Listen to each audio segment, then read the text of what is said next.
Good afternoon, students. Today we are back, and today we are going to start our new chapter, Tables and Shares. Before moving into the chapter, first let us know what does these two words, tables and shares, mean. You see that you can associate the word tables multiplication. Hence, this word tables you have learnt mathematics as multiplication. So this word tables relates to multiplication. And Stands for sharing division. means distribution, division. So particular term to Division. topic. Our chapter tables and shares relates to multiplication and division. Today we will discuss regarding multiplication. So we have got two multiplications over here. Question number A, 27 multiplied by 18, and question number B, 505 multiplied by 66. Let us do these multiplications over here. Today we will do two-step multiplication, but tomorrow onwards we will think to do them in one step for the two-digit numbers. So here we get 56, we carry 5 over here, 8 to the 16, and we get 21. So it turns out to be 684. So the final answer turns out to be 486. When you multiplied 27 by 8, you got 216. When you multiplied 27 by 1, you got 27. When you added them in normal course, you got 486. Now let us move to the next question. Now whenever you come across any 3-digit or 4-digit number that has a 0 in between, so what do you need to do? So first of all, you multiply it. 6 5s gives you 30. You keep the 3 over here. Then this 3, if you multiply 6 by 0, then it turns out to be 0. What you do, you add this extra or carry 3, so it turns out to be 3. And again you multiply 5 by 6, this gives you 3030.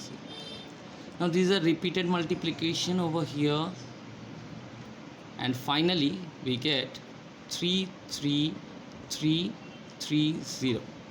So this is our multiplication result. It gives us 33,330. So we take a look at the two examples. First one we got answer 86. For the second one we got answer 33,330. Now we take a look at a word problem. Now as you can read this word problem, see that there are 12 boxes in a carton. Now carton are generally much bigger boxes that contain very smaller boxes, and carton are generally made up of wood. So in a carton there are 12 boxes, and each box has 12 soap bars. You have to find total soap bars in the carton. So first of all, we will begin like this. Number of soap bars in one box is being given 10. We will write that. Then number of soap bars in 12 boxes. Later on when you reach higher classes, you will learn that from the value of one thing or object, you can get the value of more number of things. That is called unitary method. So we move back to our sum again. So number of soap bars in one box is equals to 10, and number of soap bars in 12 boxes is equals to 12 into 10, 120. So how did we get these 12 boxes? See that there are 12 boxes in a carton, and we have to find total number of soap bars in the carton. So we have to find how many soap bars are there in the 12 boxes. See that we got the answer as 120. So the number of soap bars in one carton is equals to 120, as these 12 boxes are contained in the one carton. So how many number of soap bars are there in these 12 boxes? So many numbers of soap bars will be there in the carton. We take a look at the two sums once again. This is the first sum, the result of it. What we did two-step multiplication. For the first one we got answer 486, and for the second one we got 33,330. The second one's question was of a word problem where there are 12 boxes in a carton, and each box has 10 soap bars. We needed to find total number of soap bars in the carton.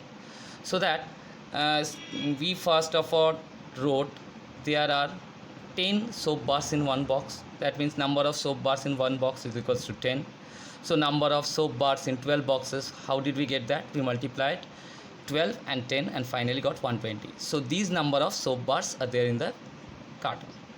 Now students, today we'll learn how to write the multiplication tables of 19 very easily. See, learning multiplication tables and then again remembering them is quite a hard task. So for 19, I can tell you about a very easy step. I think some of you might also know it. So whatever we'll do first, we'll start with the odd numbers. That means in between the numbers we'll keep. Now, how we'll do this sum? First of all, we'll write down the odd numbers 1, 3, 5, 7, 9, 11, 13, 15, 17 and finally 19. Odd numbers which are not divisible by 2. So we will write them one by one. Steps we'll write them beginning from 1, 3, 5, 7, 9, 11, 13, 15, 17 and 19. Now the last step will start the digit right from 0 till 9. We'll write here, we will write 1, 2, 3, 4, 6, 7, 8, 9. Now if you choose any one of the numbers, let me choose 19 multiplied by 7. If you come over here and if you see over here, you will get 1. How you are getting? Let's take a look. 9 7 is 63, 6 133. So in this way you can remember the tables of 19 very easily.